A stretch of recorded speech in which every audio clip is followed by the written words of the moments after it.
what happens is that these 10,000 guys that live in the large intestine start creeping over to the small intestine because there are only 1,000 people defending their territory over there. And so these 10,000 guys from the large intestine overrun the small intestine, hence small intestinal bacterial overgrowth.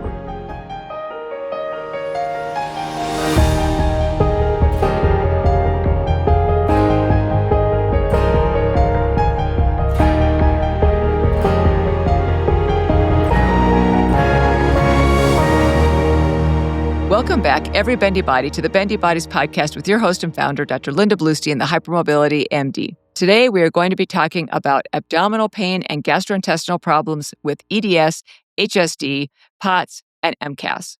I am so fortunate to have Dr. Pradeep Chopra with me back again on Bendy Bodies. Dr. Chopra is world-renowned for his incredible work in EDS and HSD, POTS, mast cell activation disorders, CRPS, and central sensitization disorders. Dr. Chopra is a Harvard-trained, board-certified pain medicine specialist with over 25 years of experience. We will link all of Dr. Chopra's prior Bendy Bodies podcast episodes in the show notes for easy access. I am so excited to have this conversation because I know that you very well may be suffering from abdominal pain and other GI symptoms, so I hope this is going to be super helpful for you.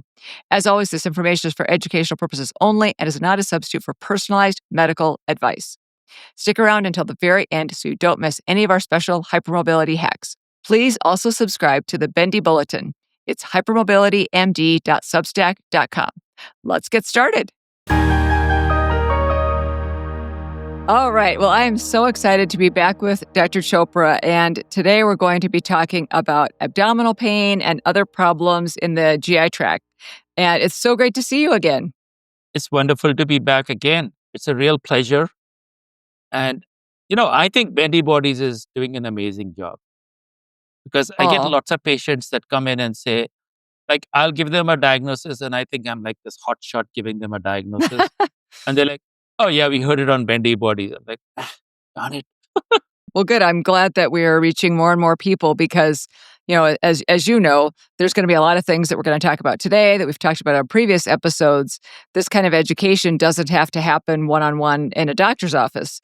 And a lot of these things, people don't have great resources. So they'll hear things that we talk about and it will lead them to get more diagnostics or, start to track things down themselves and play detective, which is unfortunately really important in this day and age.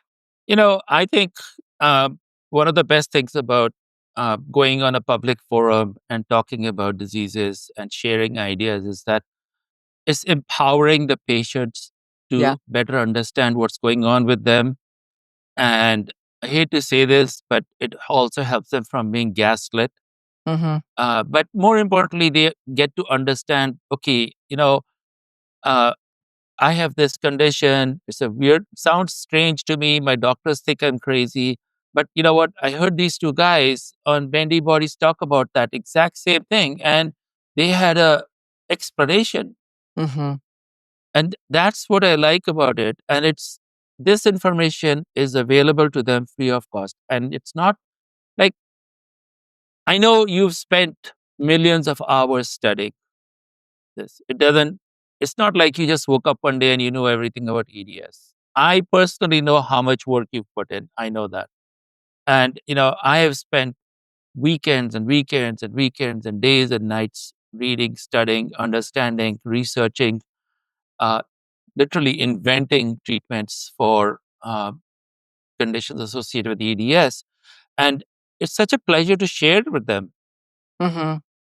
And, that might be a legacy. Mm-hmm. Yeah. It'll be on my tombstone. Thank you for being on Bendy Bodies or something like that. I thought you were going to say that like some of the treatments that you invented were going to be on your tombstones. Okay, well, you're going to have a big tombstone. But if Bendy Bodies makes it onto your tombstone, that would be pretty cool too. Oh yeah, no. If I have to put everything that I invented or discovered or researched, it's going to be a massive tombstone. Yeah, I mean, it has to be something like the Great Wall of China or something. Right. But, right. We'll just put we'll put a QR code on the gravestone. There you go. And there you go. Yeah. You might have just invented something else that that could be very valuable for a lot of people who want to share their life's work after they're gone. So, and definitely that's something that I've thought about too. We help people when we see them one-on-one, of course, but we need to reach more people than that. And so I think about that all the time. What do I want my legacy to look like? So, If you left a good footprint on this planet, everybody left a footprint that would be useful and will follow their legacy. That's really going to change the world. yeah. It's not about having a big mansion or a building or something like that named after you, you know, or a hospital wing named after you, but it's more of, um, yes, I help this mom understand what's going on with their kids, and those kids can then have a full life, and then they will pass it on to their kids and change families and generations. So I know that this started as you and I were talking on the phone the other day about this AGA clinical practice update on GI manifestations in POTS, hypermobile EDS, et cetera, that was published fairly recently in May of 2025 by Dr. Aziz and colleagues. And there were some really great things that they did in that paper, but I know there were some other things that we were going to mention as additional factors to consider. Do we want to start out by talking about some of the things that we thought were valuable from this paper? Or I know we have quite an extensive list of things that we want to add on to that because we want to, as you proposed, which I think was a great idea, we're going to start with the teeth. We're not going to start with the esophagus or the mouth. We're actually going to start with the teeth and work our way down. So do we want to talk about the paper a little bit first, or do we want to just dig right into this whole journey that we're going to take through the GI tract? I mean, the good thing is that a paper was published recognizing the connection between GI tract and EDS. Mm-hmm. That's the good thing. Mm-hmm. The not so good thing was that, they came up with these. It's not really guidelines they actually came up. I'm looking at it right now. It says clinical practice update. Mm-hmm. And so they've given a list of them, 16 updates. But most of them just center around POTS and mast cell activation syndrome, which was, they talked extensively about MCAS and they talked extensively about POTS. Uh, but I think there was a lot that they missed, Mm-hmm. and they could have added that. I don't know the reason for not adding that. There may be a reason because the gastroenterology, they don't consider. I don't know. To me, GI means stomach, abdomen. Anything in the abdomen is GI for me. Mm-hmm. Mm-hmm. I mean, I can't say the liver is not. I mean, the liver is also a part of the GI, and the spleen Mm-hmm. is also, and all of those things. And so, what we are going to do today is we're going to leave the guidelines alone.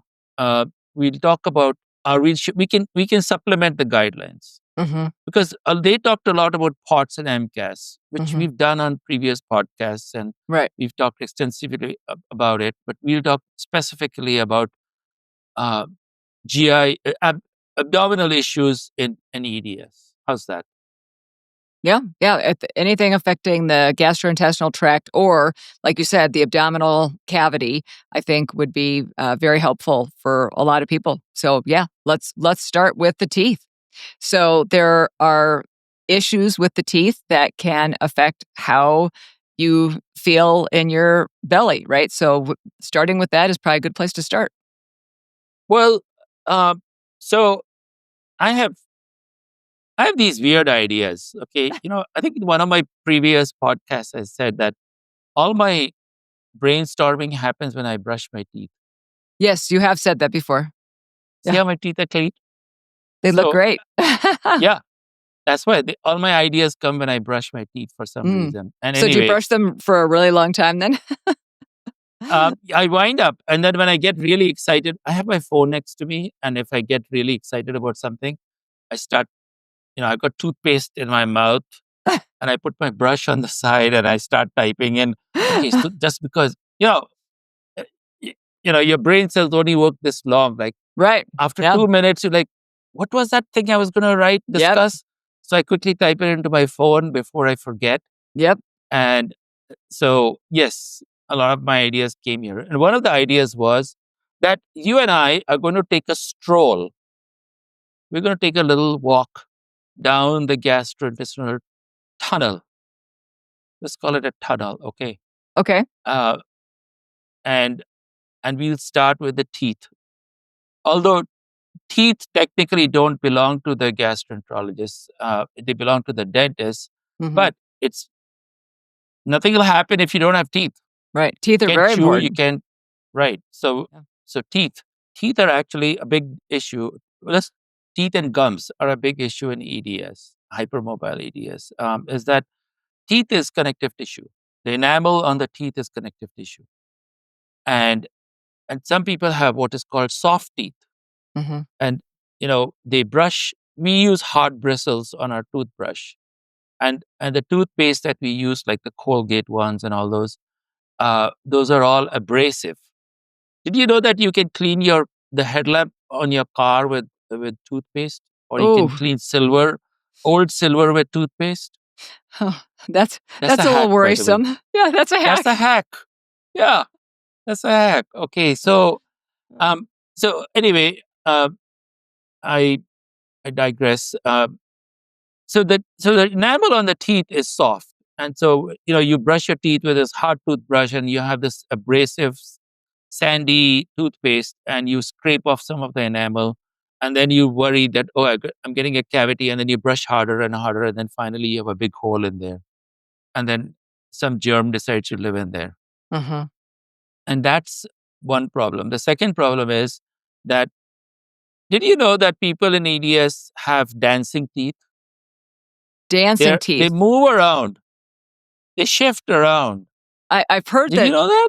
Well, Yeah. my oral facial pain doctor is working on a study about how teeth in EDS often do move faster with orthodontia, but then often will regress afterwards. Of course, that can happen to a lot of people, but I have never heard them referred to as dancing teeth, and I Oh, would like, yeah, that's your term. that's Okay, my and I want to make okay. sure for people who just heard this about the toothpaste, I know that you have an alternative that you like for brushing teeth. So if you could let us know what that is too. Right. So my recommendation on that is there's a dental gel called Live Fresh. Mhm. LIV Fresh. Mhm. Uh, it's a little expensive, unfortunately, but it's not abrasive. Mhm. So it's what we call as a chelating agent, which means it kind of wipes stuff off the teeth Mm. without scraping off anything on that. And you just wet the toothbrush and you put a little blob of this Live Fresh and just sort of go gently sort of applying and gently brushing it off. Mhm. Mm. And it works really well. Actually, it works well on the gums also. So that's one of the things. The other problem with teeth is the gums, because gum is connective tissue, and so if you brush too hard, you're scraping up gum tissue, and we see a lot of gum recession in patients with EDS. So brushing hard is not a good idea. I really like the water pick for that, and especially, now they make the battery-powered ones. I used to make a huge mess in the bathroom, but if you buy the water-powered one, you can do it in the shower, so you don't make as much of a mess. Oh yeah, those power jets, right? Mhm. Mhm. Those are amazing, and they'll clean out anything. Mhm. Yeah, I like those. So we just walk through all the 32 teeth, I guess. We're gonna walk through each one individually? No, no, no, we're not going through each Oh, one okay. individually. But taking care of your teeth is important Yeah, because very. any infection in the teeth is going to be carried into your GI tract and then into your blood and then, of course, everywhere. So having healthy teeth and gums is extremely important. And also contributes to inflammation, right? Absolutely. Yeah. Yeah. Absolutely does. If you have inflamed gums, that inflammation is going to spread.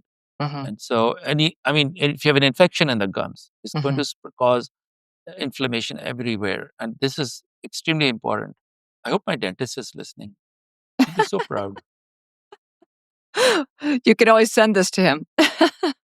He and I have had he and I have had arguments about Live Fresh. He's foo-fooed Oh, me off many times, and I have oh, proven him wrong because I used Live Fresh, and after I started using it, he hasn't been able to find any cavities. oh. Oh, he's Yeah, upset so because you're putting him out of work. That's why. yep, yep. So he's the next thing I want to talk about was the throat. Mm. Well, what about the jaw? Okay, the jaw. Yeah. Uh, so on the jaw, we have two things to talk about. One is TMJ dysfunction, Mm-hmm. and the other one is what's called Eagle syndrome. Mm-hmm. And TMJ is not so that so that so this TMJ is temporomandibular joint, and it's a kind of a very it's not a well-made joint because I know, I'm sorry, I hope I don't get hit by lightning, but it's not a well-made joint. It it's not just the EDSs. Also in the non-EDS people, it does dislocate or sublux. It does. And I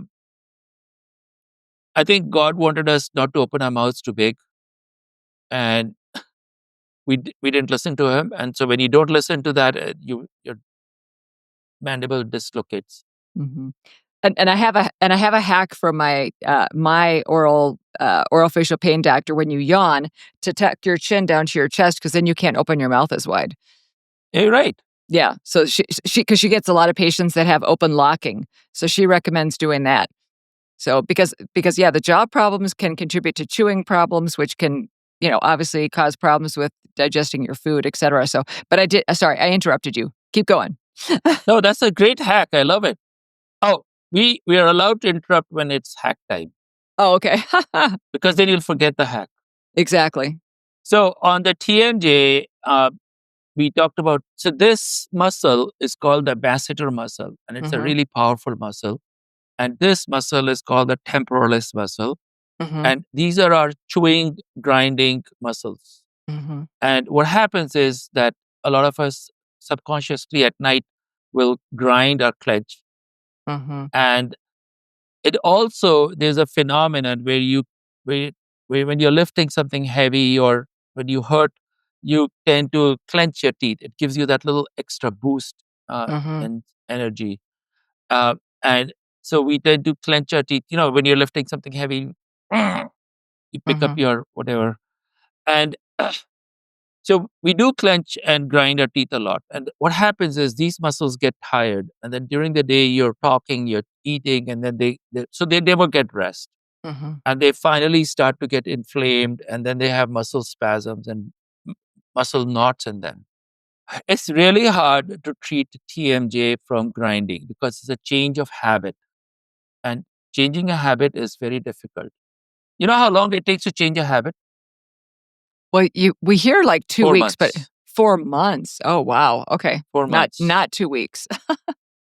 No, 4 months. Okay. Wow. That is a long time. So what I tell patients is to start subconsciously during the day and at night, especially before bedtime, start thinking about not clenching, not grinding, like kind of obsessing about not clenching and grinding. And what happens is the brain subconsciously registers that, and then they don't clench and grind. I don't know if you ever had this because it happens with me a lot. If I have to take a flight at 4 o'clock in the morning and I set my alarm for 3 o'clock, I will wake up 10 minutes to 3 and turn off the alarm before it even gets a chance to wake me up. And that's because all day you've been thinking like, oh, okay, I got to get up at 3. I got to get up at 3 and I got to go to the airport. And so subconsciously the brain sets its own alarm. It doesn't trust you to set an alarm. And so you set your own alarm and it happens. And this is what in TMJ is, if you start obsessing about not clenching and grinding, it helps a lot. I have 2 hacks from Dr. Julie Robinson Smith, who is, like I said, my doctor. So her 2 hacks, because I clench a lot, and the teeth I know are not only supposed to touch, like very rarely. They're not supposed to be touching. Like that's a huge problem right there. And she told me to set a timer on my phone to go off every 15 minutes. And every time that the timer went off, to pay attention if my teeth were touching or not. Now, my I don't know if it's my EDS or what, but my proprioception is so bad that I have a hard time even telling if my teeth are touching or not. But this is what she wanted me to do. And it's gotten a lot better since then. But anyway, so every 15 minutes, you set this timer. And when it goes off, you write down if your teeth were touching or not. And then you start tracking and making sure that as you're paying attention, you're doing it less and less and less because, and then she gave me like frequencies that if it's happening this amount, then you can decrease the frequency. And if it's still happening a lot, then you keep checking every 15 minutes.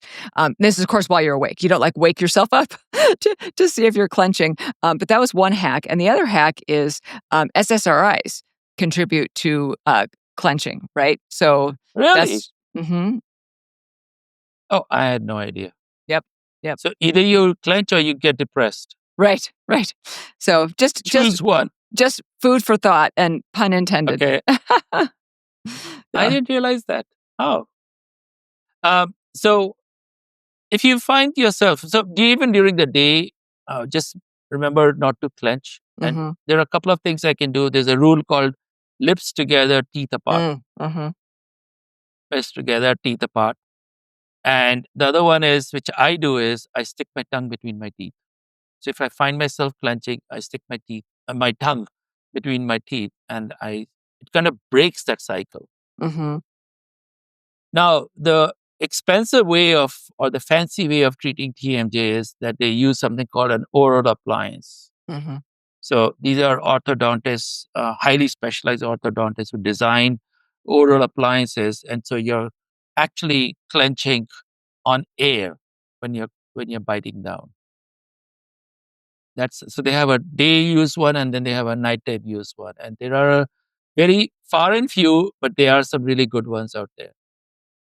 The common thing that the people do is they give you this mouth guard, which I think doesn't make much sense because then now you're biting down on plastic. Mm. So it does protect your teeth, but you're still clenching. It doesn't solve the problem. Mm-hmm. You're still putting the forces to the jaw. Yeah. Yeah, but I have a little hack for that. Okay. So it's hard for people to do all these things. Mm-hmm. And remembering this, keeping not to grind, not to do all those things. So I'll do is I'll shoot some Botox into the masseter and the temporalis muscle. Mm. And what that happens is they still clench, but now they're not clenching as hard. Mm-hmm. And it doesn't affect their eating or chewing, but when they clench, it's not that hard clench. Mm-hmm. And it does work.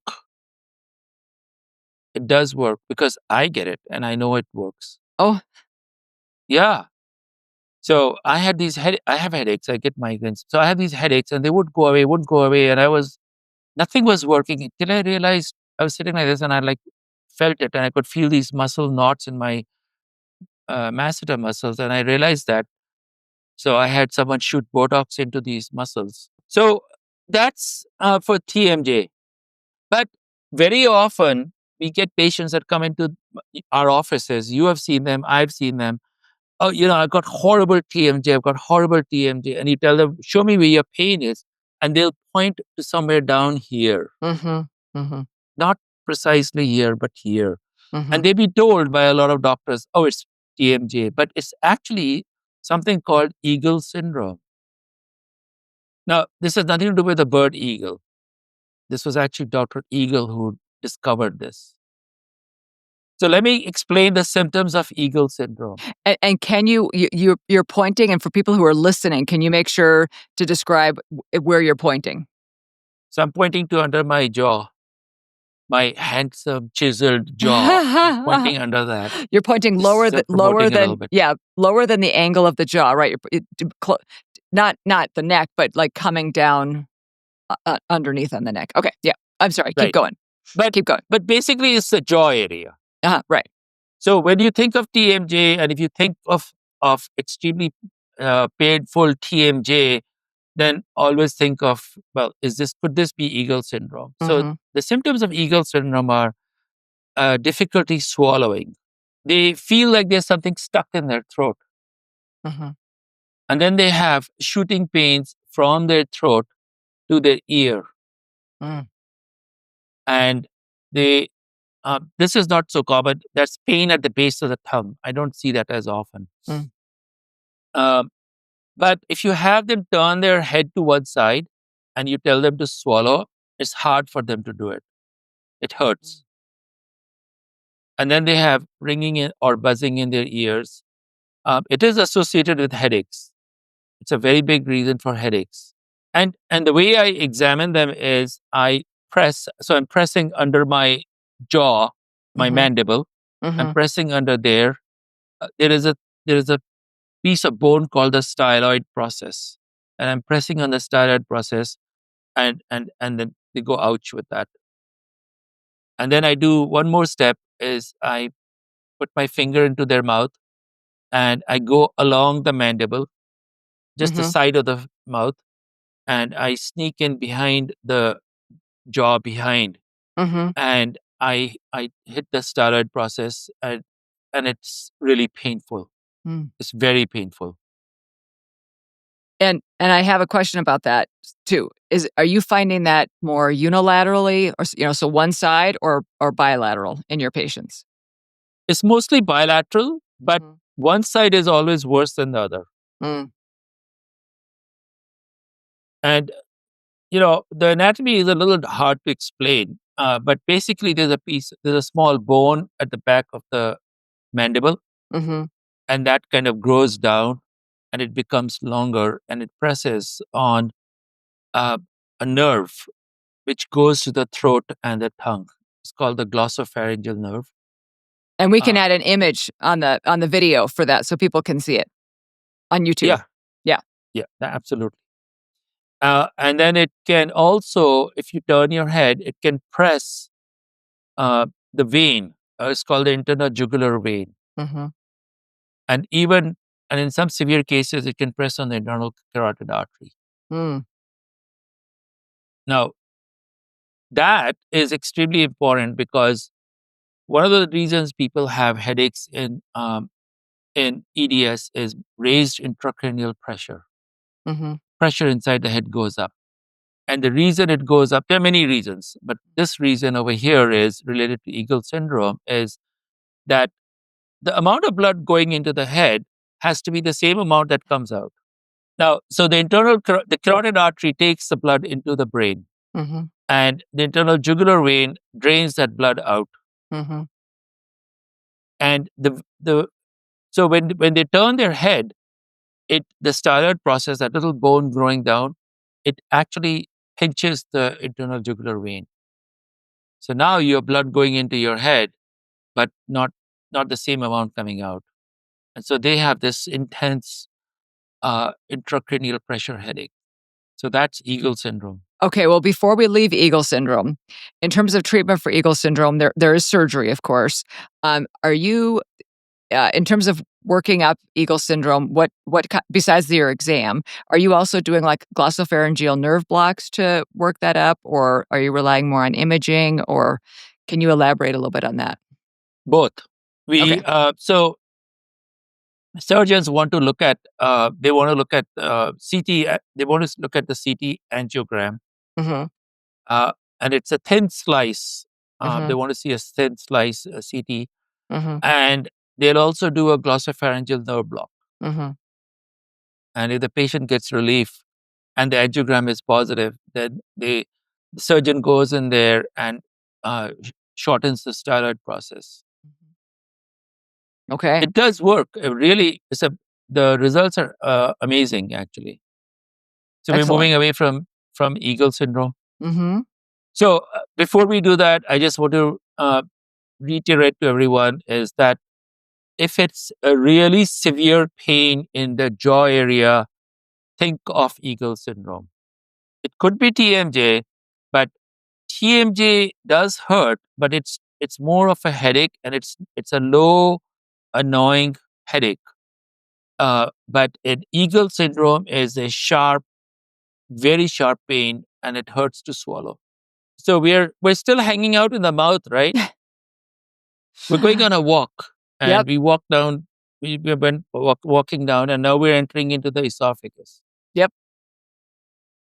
One little trick that I do, if patients with MCAS come in, and I want to see if their GI tract is affected by MCAS, is I look at the throat. Dr. Bluestein, I have to tell you, almost 100% of patients have inflammation of the throat. Wow. I get surprised if it's not inflamed. And are you saying almost 100% of your MCAS patients or almost 100% of your EDS patients? Which population specifically? Because obviously there's a tremendous amount of overlap, but I would imagine some have one diagnosis, some have all three, POTS, EDS, and MCAS. So does it seem to be more associated with the MCAS, or is that unclear? MCAS. Okay. It's these MCAS patients that have inflammation. So that kind of gives me a little uh, it gives me a little idea that they have, because they have inflammation of the throat, which is the beginning of the GI tract.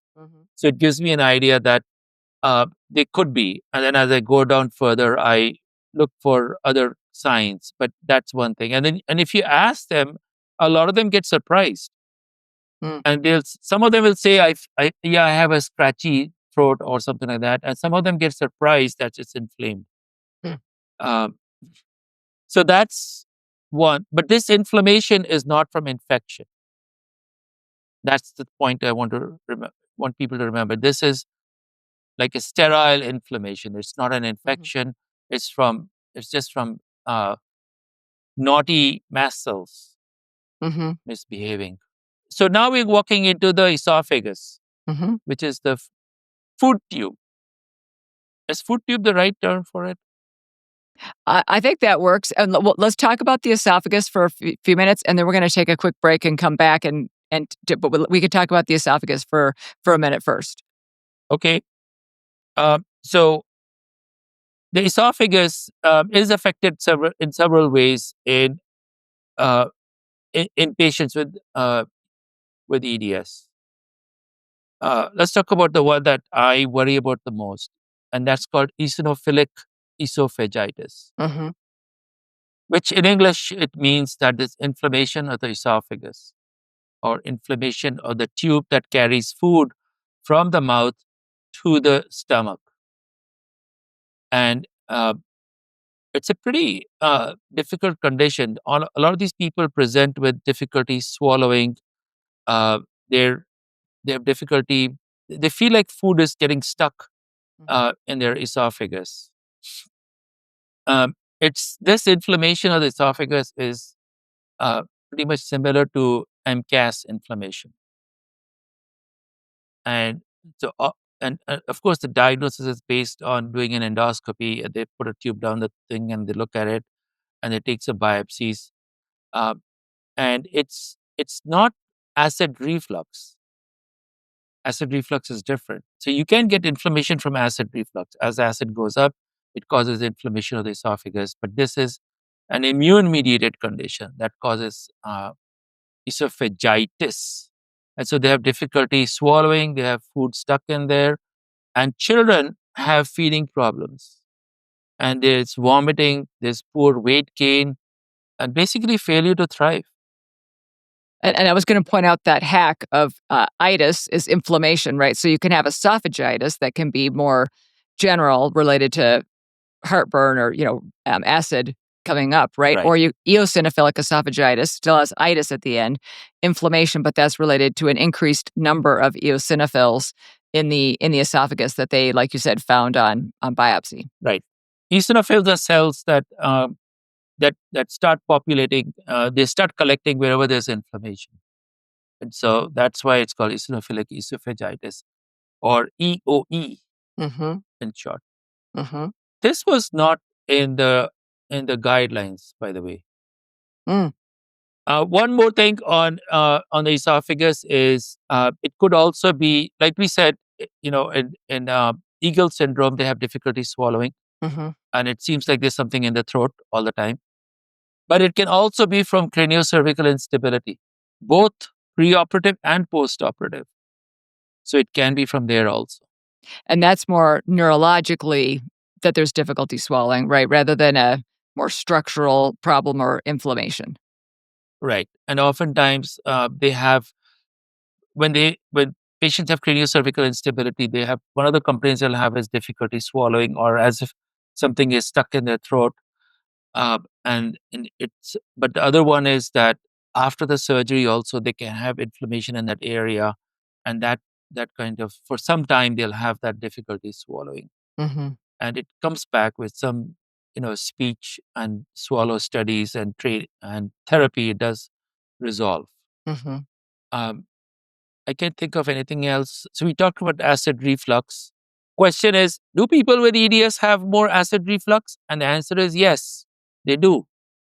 Especially if they have MCAS, because it causes more production of histamine in the stomach, and that histamine then causes more acid production, and so they kind of burp up acid, so they get more acid reflux. Hence, H2 blockers, that is famotidine or cimetidine or something, they can we use that. Mm-hmm. But it's not just the reason we do use famotidine in MCAS is not just for the acid reflux part, but it's a side benefit. And what about if the connective tissue isn't as strong as we would like it to be, predisposing you towards a hiatal hernia, or where there's an opening in the diaphragm and part of the stomach is actually like coming up into the chest? So that's the other thing. Uh, unless it's a really big hiatal hernia, then of course, and it's a problem. Then I recommend getting surgery for it. Mm-hmm. But if it's a small hiatal hernia, leave it alone, Mm-hmm. because Okay. things can go pretty wrong with hiatal hernia surgeries. Mm-hmm. And I've seen people getting into trouble. We are going to take a quick break. When we come back, we're gonna keep going. We're gonna go with the stomach, the duodenum, small intestine, large intestine, etc. We're gonna take a quick break, and we'll be right back. I'm super excited to tell you about the Bendy Bodies Boutique. I am so proud of our fierce styles and flexible designs. These are created by hypermobile artists for hypermobile shoppers.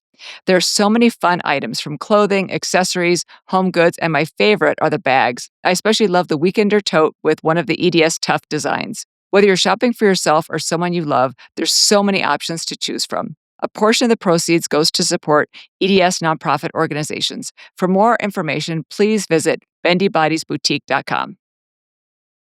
Thank you so much for listening to Bendy Bodies. We really appreciate your support. It really helps the podcast when you like, subscribe, and comment on YouTube, and follow, rate, and review on all audio platforms. This helps us reach so many more people and spread the information to everyone. Thank you so much again, and enjoy the rest of the episode.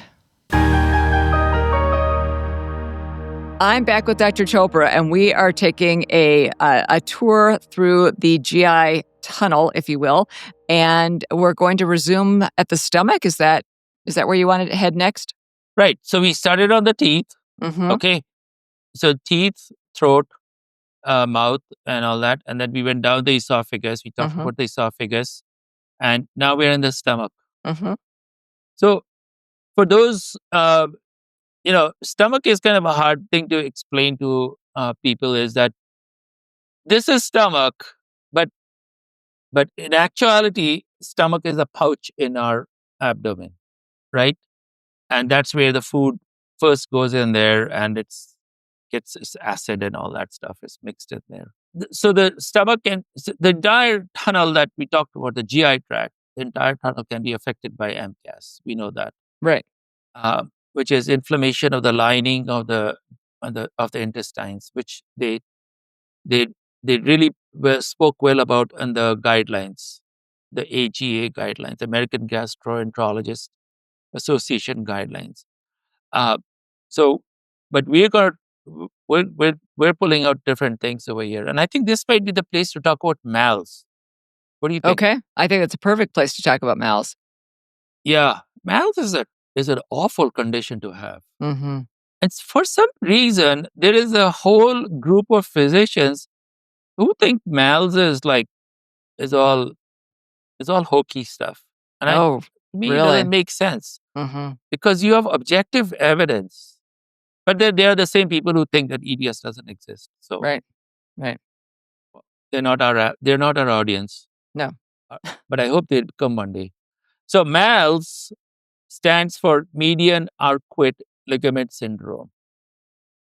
It's also called Dunbar syndrome. Oh, interesting. Yeah.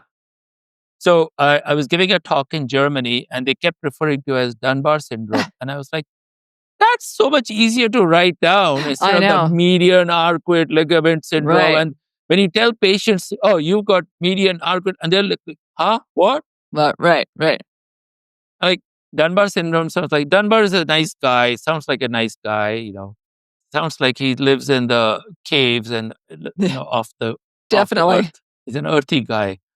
But anyway, MALS is pain that's in what is called the epigastric region. So for those who can see, it's the what's called the solar plexus or the upper abdomen. Is that how I could say that?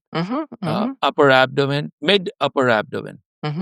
Uh, and that's where you would feel if you had acid reflux. That's what you would feel burning in. Uh, so these patients have classical symptoms, very, very classical symptoms. And one of them is that the pain gets worse with eating. They'll always tell you that the pain gets worse with eating. And obviously, then they have weight loss also. Especially in kids, you'll see that. Uh, they get tired after taking a heavy meal. And the pain increases with physical activity. When I first read about MALS years ago and I wrote down these symptoms, I'm like, I don't think I'll ever see a patient with MALS. I literally see one every day. You see one They every can single have, day? Wow. well, every single time I see somebody with EDS. It's common. I'm not saying it's very rare. It's a common condition and commonly missed. Here's the thing: it gets better if they lie on their left side. So what I do is I have them in the office. As I'm talking about other things, I'll have them lie on their left side, and then after 10 minutes, ask like, "How do you feel?" And they'll say like, "Yeah, they feel better." It does get better with also lying on your stomach, and it gets worse with being upright. And when I examine them, uh, I sort of start. I don't start at the area of their pain, which is the epigastric region or the upper abdomen. I'll start somewhere way off, and I start pressing gently, gently, and gently, and then I get to the epigastric region. I say, okay, let's call this number 1, and I push down with my thumb, and that's when they get to the. I have a pain scale of my own. Oh, It's called okay. the Swear pain scale. Okay. Yeah. So, that number thing doesn't work for me, right? Okay, 10 or I 10 don't or like it 9 or either. 10 doesn't work for me. No. So I asked them, like, if you swear, what is your worst swear word? And they'll tell me, hey, it's the F word. And I'm like, okay, what's your least fear?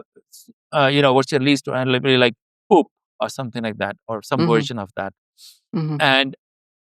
And so when I press over there, it's like, okay, it's the F word. When I press on the epigastric region with my thumb, they're like, that's the worst pain. And they give you a really dirty look. And I call that number 1. And to be sure, I'll press on some other part of the abdomen with the same pressure with my thumb, and I'll call that number 2. And I'll say, like, do you still think 1 is as bad as 2? And then they'll, the 1 is still the worst. So that's MALS. So in a child, it would be failure to thrive. They can't eat. They don't like eating because their belly hurts. And they often get misdiagnosed as functional abdominal pain or something like that.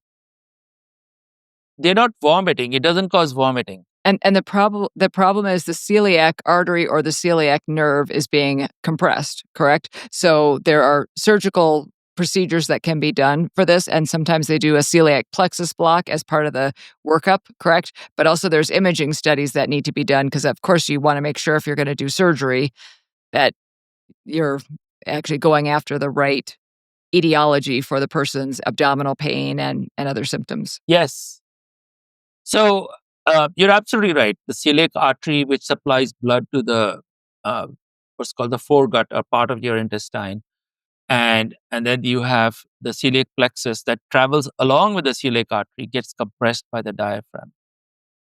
So for the longest time, we've thought that, it's because the artery is getting compressed.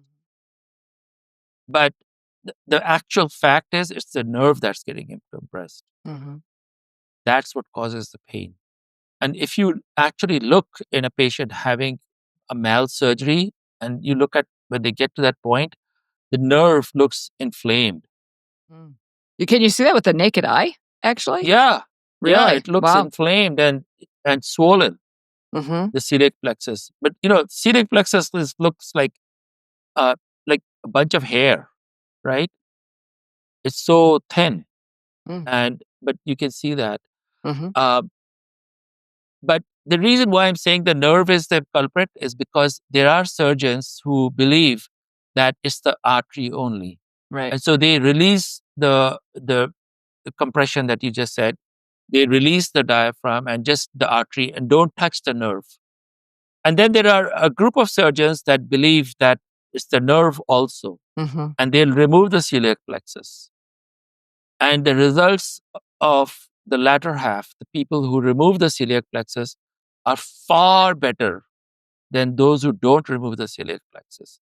So my advice to our listeners is that if you're going in for mal surgery, make sure that the surgeon is on ball with you on that is going to remove the celiac plexus.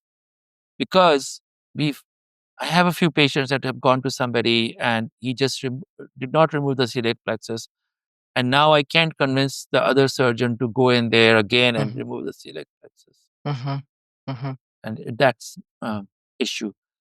And the nerve block you talked about, the celiac plexus nerve block, there are two reasons for having that. The first reason is, so they basically go in with a needle and they inject some numbing medicine, and it's like magical. Now the patient can eat and there's no pain at all, and lots of things get better. A lot of things get better, and they're just amazed by how much better. But it only lasts for a few hours as long as the numbing medicine lasts. Mm-hmm. So it has a diagnostic value for the surgeon. Okay, so the celiac plexus, it is MALS. We know that. It is compression of the celiac plexus. But the other one is it also tells the patient, this is how you're going to feel after the surgery. Mm. But I have a little secret, unofficial secret on this.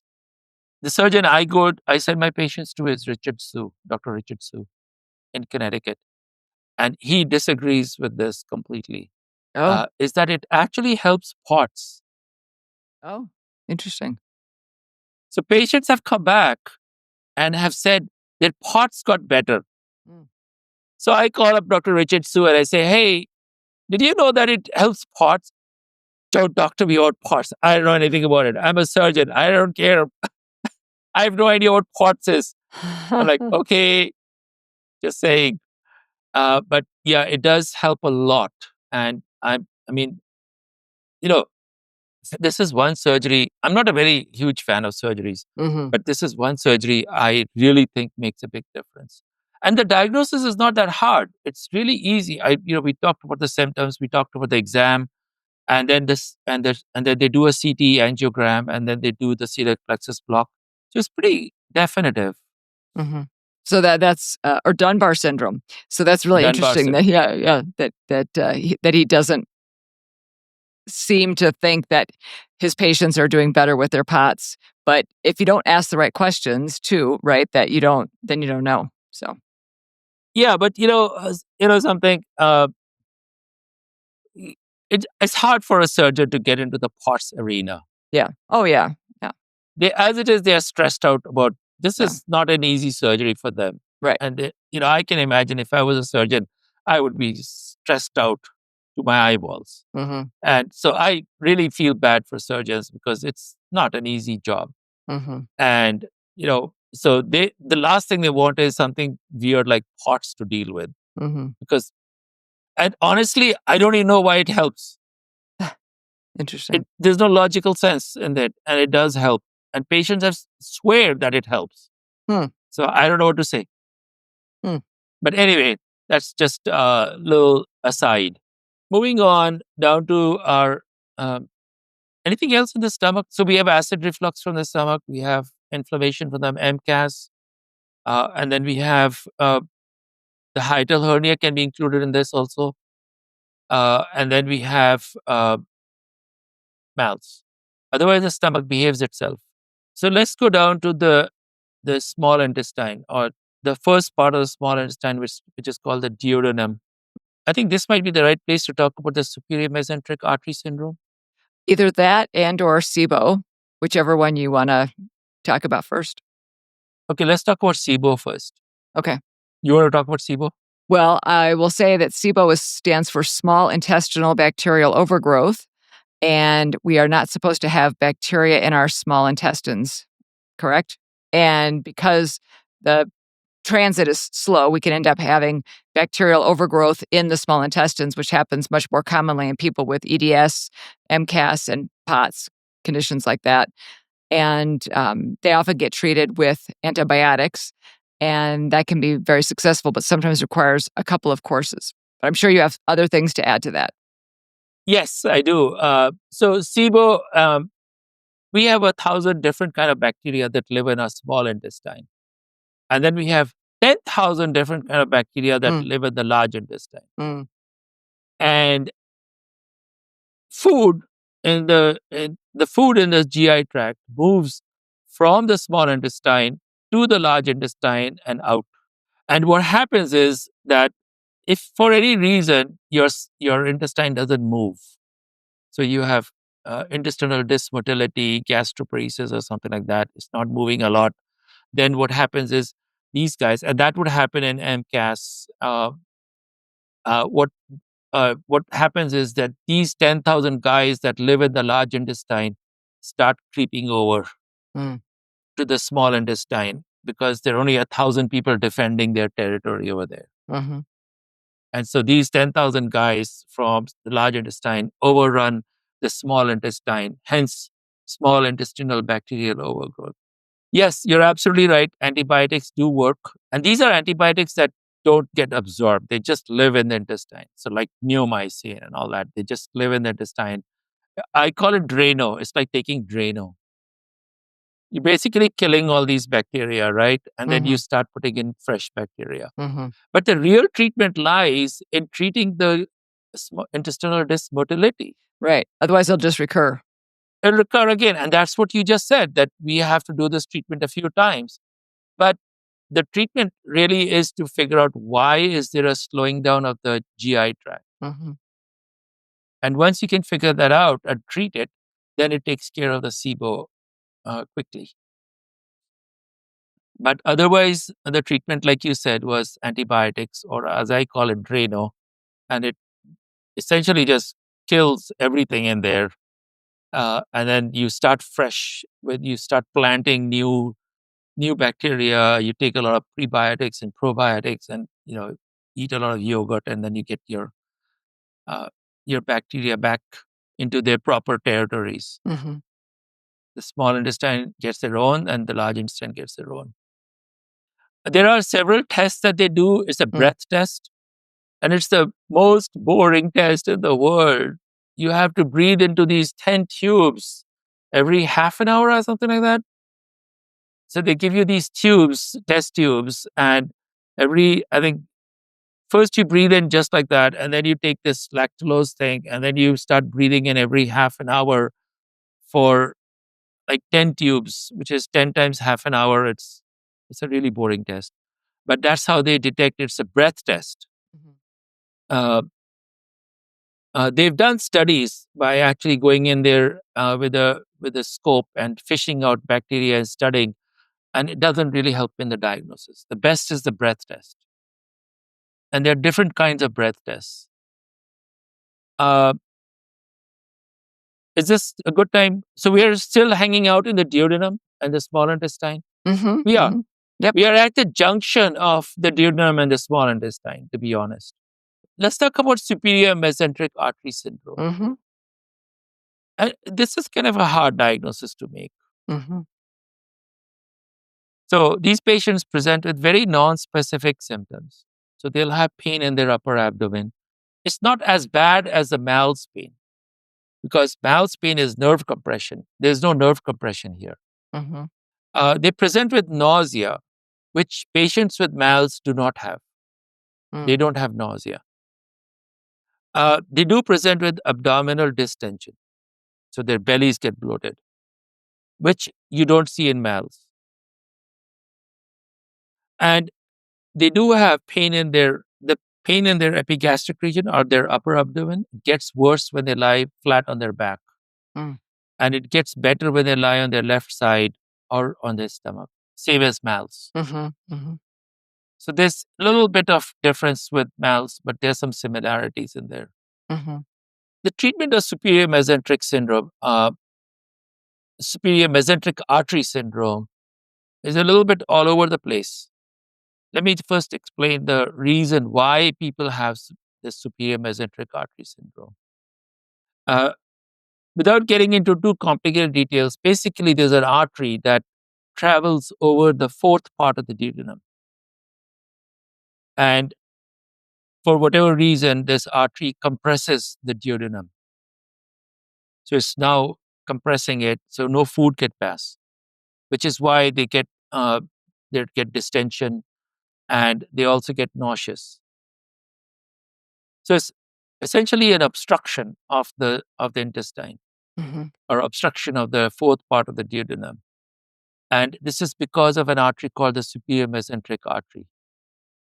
That is a very mischievous artery. It's a real troublemaker. And I'll show you why, because it really causes a lot of problems. So this superior mesenteric artery, compresses the duodenum, and now no food can pass through. So they present with this bloating, they present with nausea, and then they have pain over the duodenal area, which is the epigastric region. It gets better when they lie on their side. It gets worse when they're upright.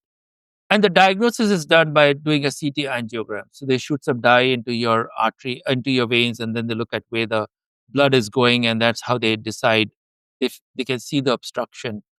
So the superior mesenteric artery is a branch from the aorta, abdominal aorta. So there's another big, huge, fat artery called the aorta, and the superior mesenteric artery comes off that. And it comes off at an angle.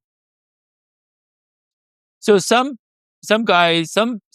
people went and studied the angle, and they said, oh, when the angle becomes really narrow, that's when the duodenum gets pinched.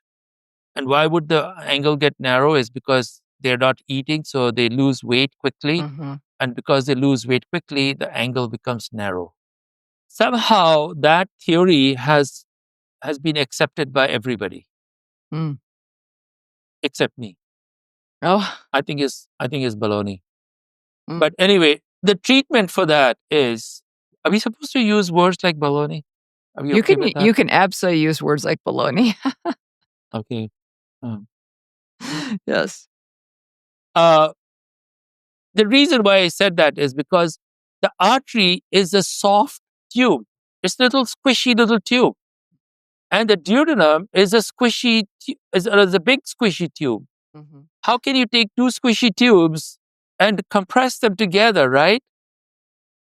So it doesn't make sense to me at all. So you eat food, you just had a pizza, and now that pizza is floating down your esophagus into your duodenum, and now it's passing through the duodenum, and two squishy tubes can stop that? It doesn't. The reason why I'm saying that is because the treatment recommended for superior mesenteric artery syndrome is to eat more food, to gain weight. And that is so mind-blowing. When I first read that, I said, no, this can't be true. But it is. And people do recommend it. Yeah, they definitely do. Number one, the whole reason you are at the doctor's office is because you can't eat. You have an obstruction. You're getting bloated, you're getting nauseous, and you have pain after you eat. So how can you gain weight when you can't eat? So the idea is that, if you gain weight, then the angle will become wider. And once the angle becomes wider, it won't obstruct the duodenum anymore. And I don't think that works. Number one, even if that theory is right and I'm wrong, it won't work because people can't eat. That's the whole idea why they're there. And they're not going to gain weight just because they want some fat to go into that space between the superior mesenteric artery and the aorta. There are certain treatments that are done.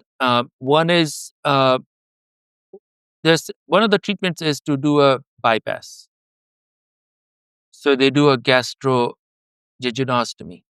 So they completely bypass so they make a hole in the stomach, and then they make a hole in the jejunum, the small intestine, and then they stitch that up together. So now food goes directly from the stomach into the jejunum, bypasses the duodenum completely.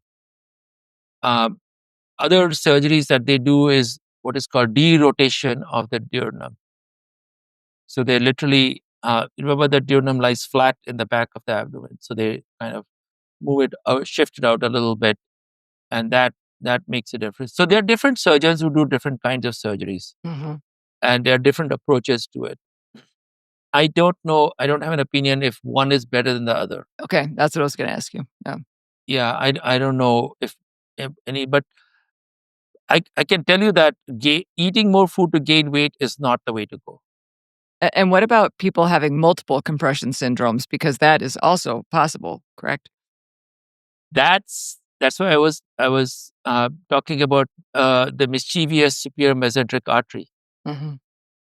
because this superior mesenteric artery then travels downwards and it compresses the renal vein, the vein that comes from the kidney, and that's called Nutcracker syndrome. It's the same artery. So if I suspect superior mesenteric artery syndrome in somebody, or called SMAS, Mhm. I start suspecting Nutcracker syndrome also, Mhm. because the clinical diagnosis of Nutcracker is very difficult. It's blood. Remember, we talked about how the amount of blood going into your brain, the same amount of blood has to come out. It's the same thing with the kidney. The amount of blood going to the kidney has to be the same amount coming out. But if you block the exit pathway, if you block the vein, then not enough blood is coming out of the kidney, and Mhm. that's what's called Nutcracker syndrome. Mhm. And it can only happen on the left side. It it only affects because of the anatomy. Mhm. It can only happen on the left kidney, not the right kidney.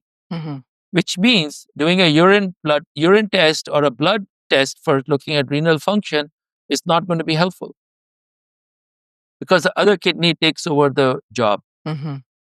The right kidney takes over the job. So blood tests are not really very helpful in these cases. So it's the same superior mesenteric artery that compresses the duodenum and causes superior mesenteric artery syndrome, or SMA syndrome. Mhm. As it travels down, it now compresses the left renal vein. And the left renal vein is longer than the right renal vein. Uh, so these patients can present with blood in the urine. Mhm. Can. They do sometimes have pain on the left flank, or even the left abdomen. So technically, the kidney is not part of the GI tract, but it's in the abdomen. So that's where we're talking about it. Mhm. The urine may have more protein in it, but that's not a very diagnostic point. In men, they can have varicocele. That means distended veins in their scrotum. Mhm. Uh, so these are the common symptoms of Nutcracker syndrome. And as you can see, it's very vague. I mean, you can have blood in the urine from a urinary tract infection, Right. Or a kidney stone or something. Yeah. kidney stone or whatever. Yeah, you same thing. You'll have pain in the left flank and abdominal pain if you have a kidney stone. So it's very vague. So you have to do CT, Doppler ultrasound, or a CT angiogram, or an MRI angiogram to look at the vein compression. But my antenna starts buzzing when I see superior mesenteric artery syndrome, and I'm like, I have to rule out Nutcracker syndrome, because it's the same mischievous artery that's doing it. So the treatment of Nutcracker syndrome is, there's one hospital, at one medical center, large medical center, where they actually put a stent in the vein, in the left renal vein. And I'm not sure how good an idea that is, putting a stent in a vein. Uh, but but it's the simplest thing to do. It's easy. It's not a major surgery. But the recommended surgery is to take the left kidney and put it on the right side. Mm. So you do a renal transplant. Mhm. So you pick up the left kidney, take it out from the left side, and you put it next to his buddy on the right side. That's the treatment for Nutcracker syndrome. But I've seen a few patients where they have gone to this particular academic center where they've simply put a stent and sent these patients home. And it kind of makes me nervous putting a little stent in a vein, uh, you know, because the renal vein is a very big vein. And so I'm not sure how good that idea is. But anyway, these are the treatments. Yeah, and it's also a lot of these patients have MCAS, so you're putting a foreign substance in somebody who is likely, intolerant of some foreign substances anyway. Oh my goodness. I saw a patient today, just today, they put a stent in his vein, two stents, coils. They put coils. Hmm. Oh, and they had no idea what was wrong with him, and they thought it was a hernia and all kinds of things going on with him. It's for 5 years the guy has been looking for treatment, and then I asked him all the questions on MCAS, and he meets everything to a T. So yes, I get nervous about putting foreign bodies in people with EDS. Let's go to May-Thurner syndrome. Mm-hmm.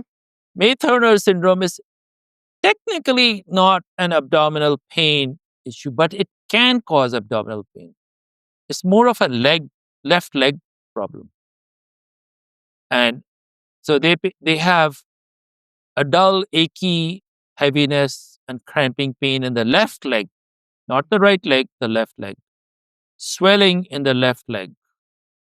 And the pain gets worse with standing, left leg again. Mm-hmm. And the pain gets better with elevating the left leg. They may have varicose veins on the left leg.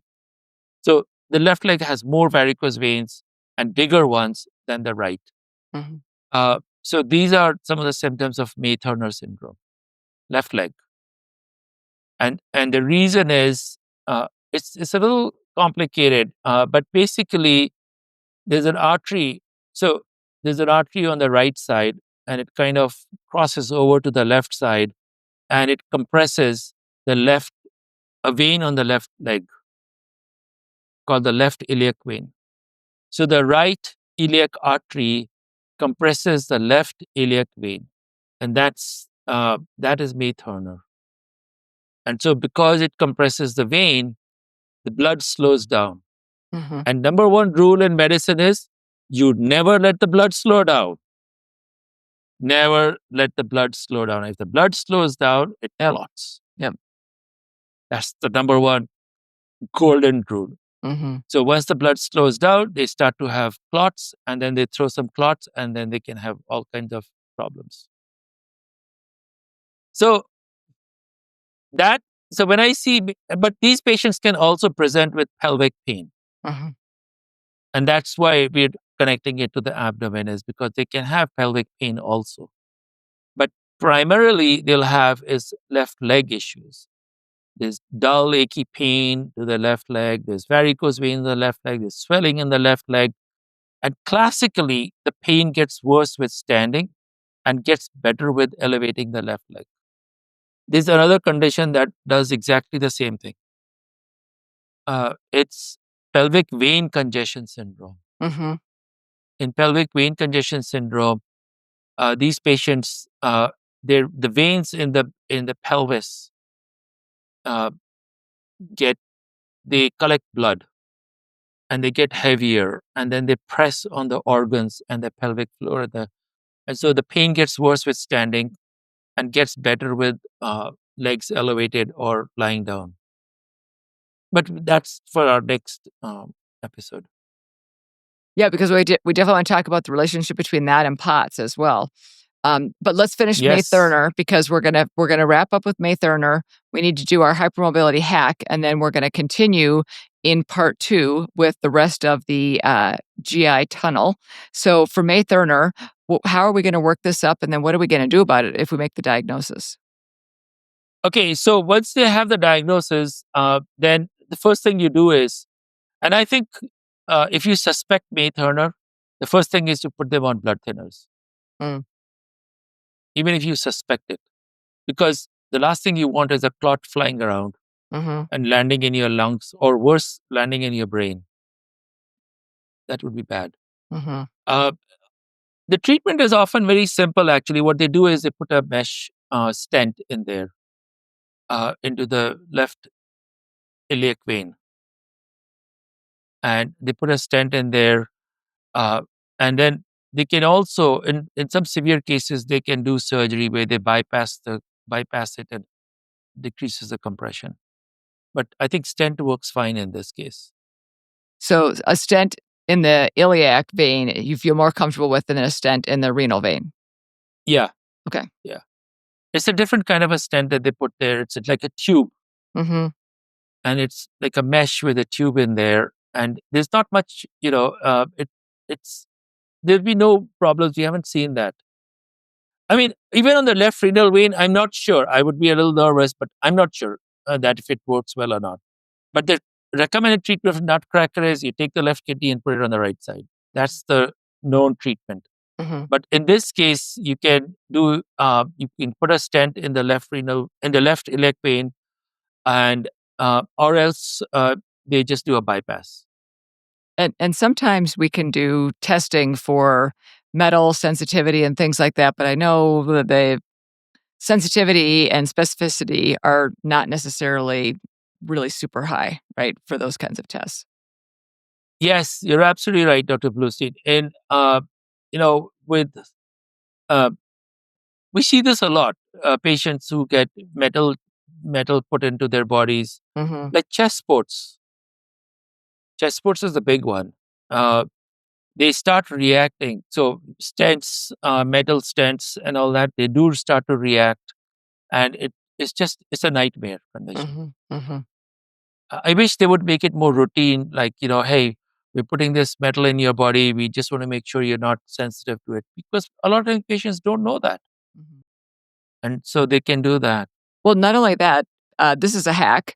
If you have had problems with metal in the past, let your doctors know. Like, make sure, even if it's just jewelry, because I know somebody who did have a lot of reactions to different metal jewelry. And even if they're using, like, I'm thinking of like other implants for fractures or something, and it might be a titanium alloy, but there might be some nickel in there. And maybe you've had reactions to nickel in the past or some other metals. So maybe you are somebody who they should really be thinking about this and testing. And at least I know in some cases, the orthopedic surgeons are like, oh, no, that never, ever happens. Oh, yes, it does. Yes, it does. Yes, it does. Yeah. And when it happens, it's a nightmare. It's a nightmare. Because now you have to remove it and all that. It's a second surgery. It's awful. I see that in its chest sports a lot, by the way, for some reason. Yeah, there's one particular brand of chest sport that people use that's kind of non-reactive. Mm-hmm. Mm-hmm. Interesting. I do see that. Yeah. And do you think that I think there's a couple of labs maybe that do some blood testing for metal sensitivity, and there's also a possibility of doing patch testing, but it's better than no information, I suppose. But do you have a preference for which kind of testing if you are going to do that? Not really. I mean, if they can do patch testing, that's fine. I don't know. What do they do? Tape a piece of metal on the skin? I think so. Oh. Yeah. Or just give them a pair of earrings. So this week you're going to wear titanium. Next week you're wearing stainless steel. Third week you're wearing iron. Right. And let's look at your ear. Or but yes, that's something to keep in mind. Mm-hmm. And I really think that it should be made more routine, given the rise in autoimmune dysfunction and even the massive increase in MCAS patients with chemical sensitivities. This is something that really should be, because you're implanting it into the body. Right. It's not an earring that you can take off. Right. And so it should be more routine. Yeah, absolutely. Because if you can prevent something like that, that's absolutely huge. So we are going to have to, I think, cut off right here because we have so much more to talk about. So I think that we will keep the rest for part 2 of this conversation, if that's okay. But we like to end every episode with a hypermobility hack. So do you have a hack for us, or you've already given us a bunch of hacks? So if you're hacked out, that's also okay. I do. So it's the gastroparesis. Okay. we sort of talked a little bit about it, but gastroparesis is slowing down of your stomach movements and hence the slowing down of your intestines. And here's the problem. When they test you for gastroparesis, they have you eat this radioactive egg and then they follow it around and see like, okay, how long does it take to pass through, right? But the problem with gastroparesis is some days it's fine and some days it's not fine. Right. And you might just go on a good day. And, a lot of this gastroparesis is related to MCAS. And so your MCAS is not flared up. Your stomach is fine. So I have a home test for it. Oh, okay. You eat beets. Beets, that red. I love beets. I eat them all the time. Yeah. Yeah. So you eat beets and you should have no red color in your poop in the next after 48 hours. If you have red color poop after 48 hours, then you probably have gastroparesis. Now that could be slowing anywhere though in the GI tract, right? Or true, but it's slowing is slowing. I don't care. It's still causing me causing me to bloat up and feel nauseous. So I really don't care where the slowing is, but it's slowing. And so, because you go in for a radioactive egg test and they say, oh, it's fine. And then I know this one patient I have, she had it done 5 times and it was on the 5th try they found out. I'm like, so I figured out, like, what if you eat beets?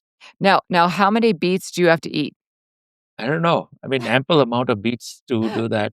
Okay. I've thought of other things like, enough. Can you eat, what about marbles? Marbles? I don't know if that's a good idea. Maybe carrots. I don't know. You could see pieces of carrots if they're not fully digested, but then, no, maybe that's not the right thing. But beets. Okay. So beets. We'll stick with beets. We'll stick with beets. Because the idea, listen, this is the problem with me brushing my teeth. Okay. So marbles was one of the things I thought of. And I said, well, the day the marbles come out, you can hear them, right?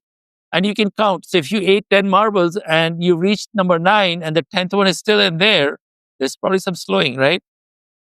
But we don't recommend doing that. No, don't eat marbles. Don't do that. Don't try that at home. All kinds of bad things could happen. Yeah, please don't do that. Just eat beets.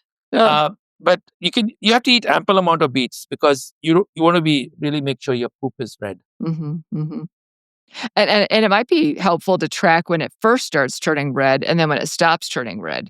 I think that'd be helpful. Yeah. So okay. Like if a week later you're still having red poop, then you'd probably have slowing of the GI tract. So it's a little home test that can be done without loving. Yeah. Okay. That's a great hack. I don't have any. Yeah, that's pretty much it. Okay. That's a great hack. Can you remind us where we can find out more about what you're up to these days? Something, I'm sorry, I know the time is short, but I just wanted to remind people on something which is very, very important. When we were at the teeth, if for some reason, dentists love pulling out your wisdom teeth. And I think we talked about it in the last podcast. Like, I don't know why they love taking out the wisdom teeth, but they do. Now, if you have EDS, then please wear a collar, a hard collar when you go to the dentist, because we have had cases where people have developed craniocervical instability when they went in for a dental extraction or some kind of nose surgery or something and developed craniocervical instability. And it's not a few. We've seen this very commonly.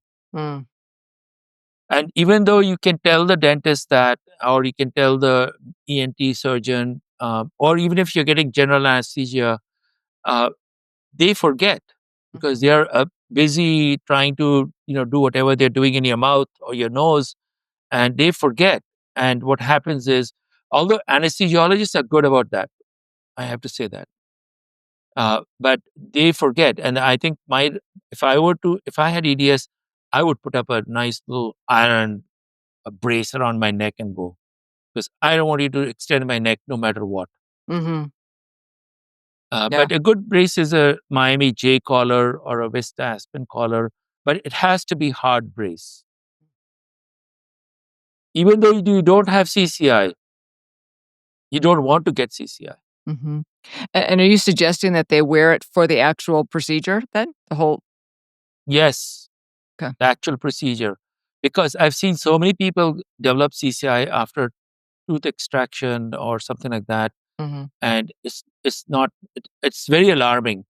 So the reason that came to my mind was because you asked me where you want to know what I'm doing next. I kind of, when I come across something that's alarming or that's something people should know, I post it on my website. It's a blog. I post it there. Mm-hmm. It's called painri.com. Mm-hmm. And I'll post it there. But this one, we are publishing a paper. Mm-hmm. We have a case series of 8 patients where they developed CCI after a procedure. And is there any problem with the dentist actually accessing what they need to access with the hard collar, and because that limits their range of motion of the jaw, right? Don't worry about that, the dentist. They're good at taking out teeth from anybody. Okay. They'll figure it out. Yeah, because once you get CCI, they are not going to be around. So you can always lift up your upper part of your face to open your jaw, or you can even pull down the little chin strap a little bit. But you can. I mean, after all, you can eat with a brace on, so you can open your mouth adequately. Mm-hmm. Yeah. Okay. But this is serious. I really think it's alarming. And I did talk to one of the neurosurgeons who does a lot of this work, and he said that he sees it all the time. Did not have CCI, went in for a procedure on the face, went in for dental extraction, developed CCI after that. Yeah, and that's awful. If that's awful if that happens. Okay, so we'll be looking for that paper also. Yeah, thank you. Yeah, I have to get around to writing it. Okay. But it is, I have the cases. How many cases will be in that paper? I picked 8, but I have more. Yeah, wow. I'm trying to cut corners. Yeah. Just lazy. So I put in 8. I mean, if 8 is not enough to convince people, then I don't know what do you need, 200 cases? I mean, really? No, it's a lot. So, okay, great. Well, thank you so much. It was so great to chat with you again, and I look forward to part 2 of this conversation. Our walk through the GI tract, through the GI tract tunnel. Mm-hmm. Yeah, absolutely. It'll be fun. Thank you so much for having me.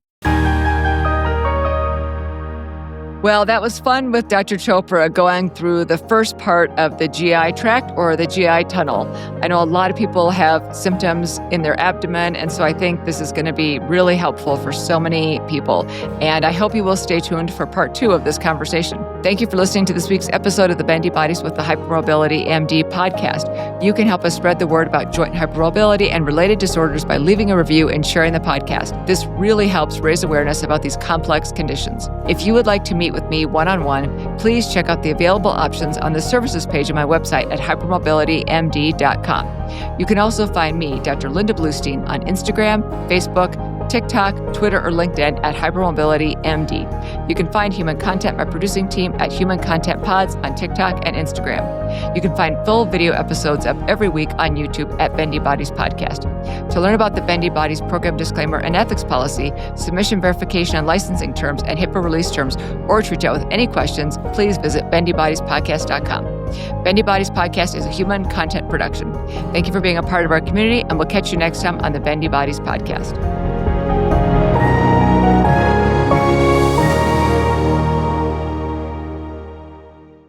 Thank you so much for watching. If you enjoyed this video, give it a thumbs up and leave a comment below. I love getting your feedback. Make sure to hit that subscribe button and ring the bell so you will never miss an update. We've got plenty more exciting content coming your way. And if you're looking for more episodes, just click on one of the videos on the screen right now. Thanks again for tuning in, and I'll see you in the next episode.